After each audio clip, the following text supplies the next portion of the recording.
How's everybody doing today? The topic we're going to be covering is music. Why? Because the Grammys just happened, and I personally don't watch the Grammys because unfortunately they're filled with a bunch of top 40 artists or top 100, whatever you say. They're not really filled with people that I like to listen to. These are people that you constantly hear on the radio over and over again on a car ride, and you just want to go insane. But I didn't watch it, but Twitter and Facebook is like the ultimate media outlet. I was able to read all the tweets and Facebook statuses. Apparently, Nicki Minaj did some possessed, I just want to get attention type of performance, which is the reason why I don't watch that stupid stuff. The question about music is, what do you define as music? Or do you consider some people these days that produce music as artists? And the way I define music is any form of media that has rhythm, expression, and all right down just personal feel to it. And the reason I say that because music is basically art. You know, you can treat music as a written poem if you think about it.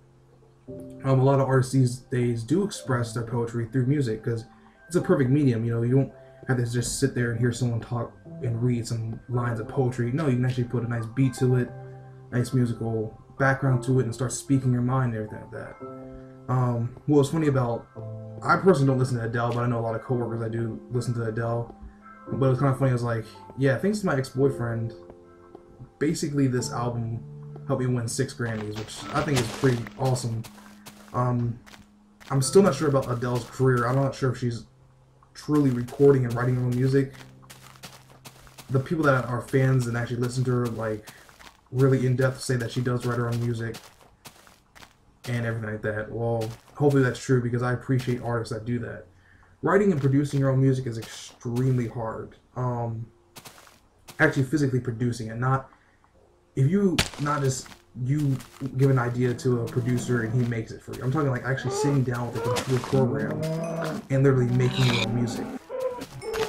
That's what the Neptunes were famous for. They were famous for making awesome beats and basically selling them to people because they had the talent to do that. They had skills with the music instruments and skills with the programs.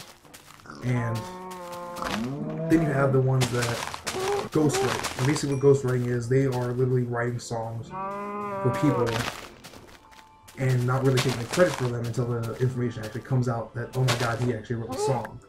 Apparently the dude from, what is it? One Republic wrote several songs for famous people. A lot of people that actually won, you know, like platinum titles and everything like that. And I thought that was pretty cool.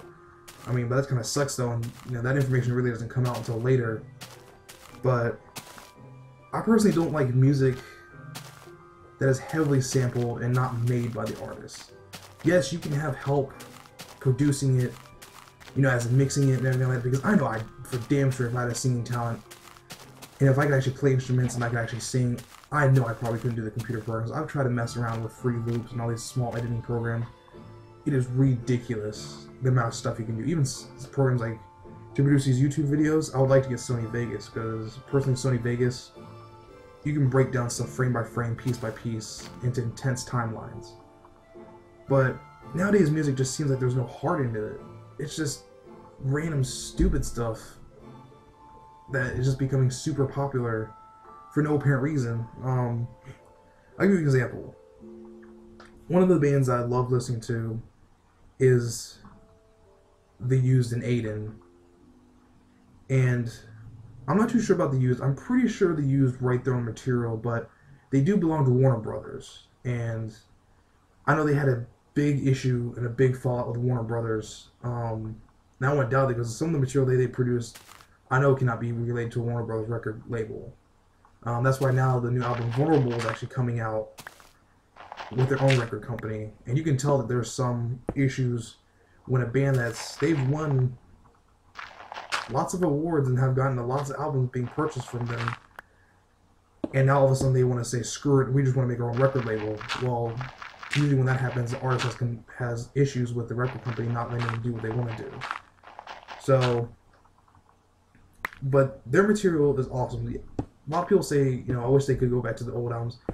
I'm tired of hearing people say, I wish this band would go back to their old ways because that's what I like. People, expand your mind. If they play the same stuff over and over again, they're probably gonna get sick and tired of it and want to quit the game because it's like. And plus, they're making the music. You're not making the music. Yes, the fans can influence it, but you're not the one sitting down, writing the music, producing it, having to go up on stage all day. And this was actually said by Will Francis of Aiden. He says, I would rather play music that I enjoy every day on stage than stupid shit that I don't have to work, that have to produce just because people like it. And that's what a true artist is. Like, art can really be anything. But it seems like some so-called musicians or artists these days are just fake. You know, they're just doing it for the money, and that's when, unfortunately, shit hits the fan. Because why would you want to do this just to make money? Because you're not going to like it. I know you don't like, some people don't like the content they're producing. But, again, with the Used, I'm pretty sure that they produce a lot of their own music. I know they work with John Feldman a lot on several of their albums to produce the albums and get it mixed and everything like that. And I can't wait to hear the new album, Vulnerable.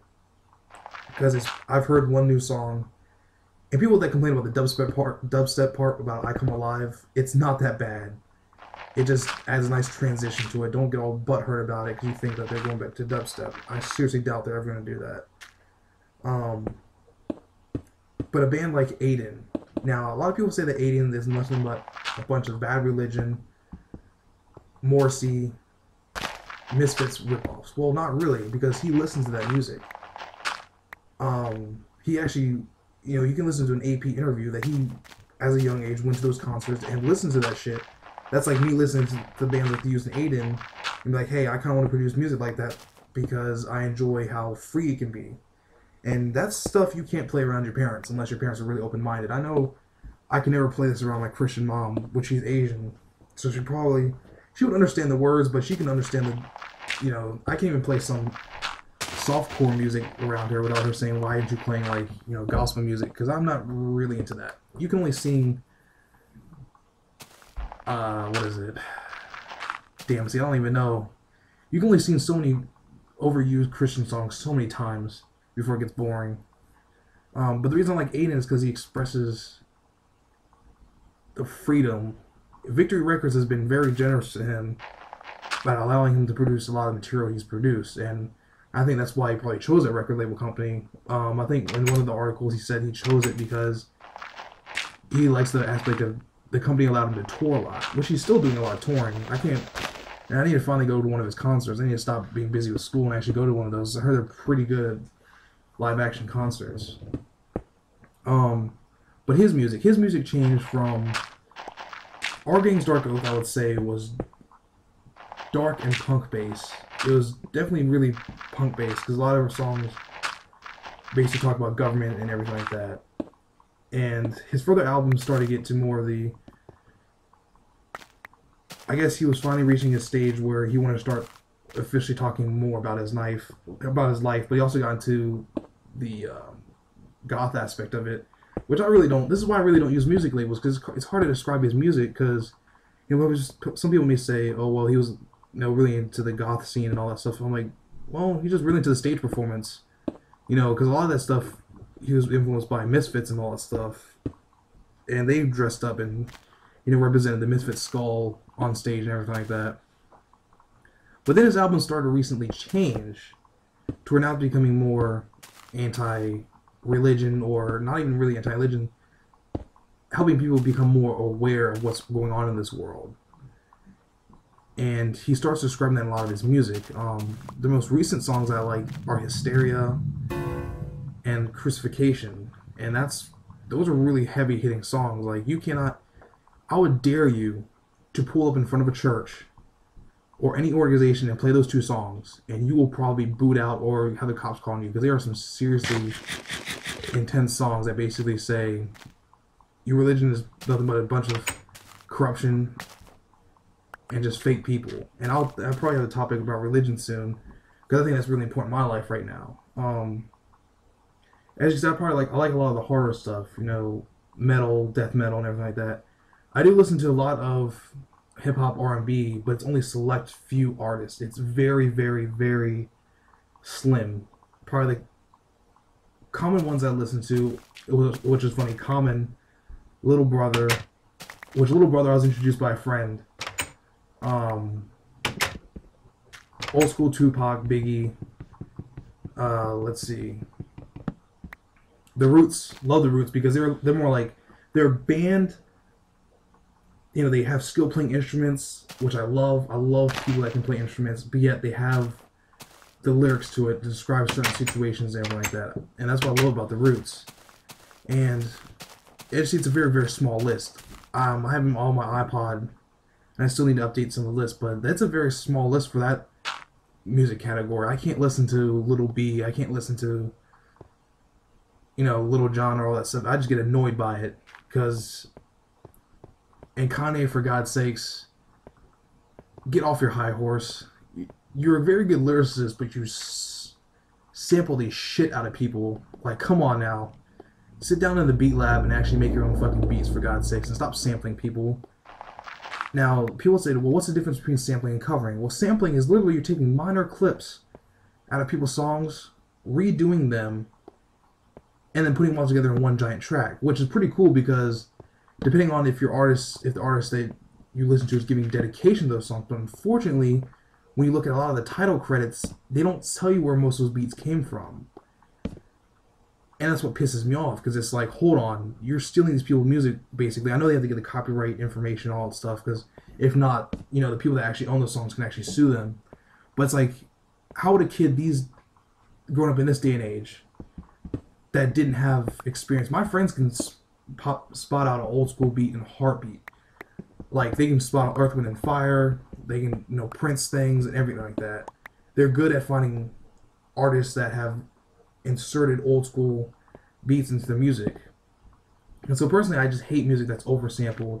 Please be original, for God's sakes. Produce your own music, as in pick up a damn instrument and produce the beats. Like, do yourself a favor and see how well your music is reviewed and how well people will appreciate it more than you just focusing on the dollar signs. Now, a cover of a song is basically you are dedicating that song to your group. So one of the, as again, I go back to Aiden because he does a lot of covers. He did a cover of Alkaline Trio's, shit, I can't remember it. I'm sorry that I can't remember it, but matter of fact, let me check my iPod. I do these commentaries in one take. I gotta hurry soon because it's actually about to end. Let's see. But I'll find it later. I'm sorry about that. But he actually does a cover of that. Now, what a cover is, you're basically using the same beats. They can change up some of the flow of the song. I know. Alkaline Trio's Radio. His song was more upbeat, you know, talking about his friends and everything like that. And Aiden's was more of a piano, a little bit softer version of it. But if you can actually look at those two songs on YouTube and compare them, I know a lot of people like the old school Alkaline Trio, and I heard very good reviews of Aiden's Alkaline Trio version. But that's my opinion on music. I like music of all. I don't care what genre it is. Country music, okay, that's where I might put a little bit of a limit on. But I can listen to it. I won't be, you know, bash the shit out of your music. But this video is about to end, so I'm probably gonna extend this to another video.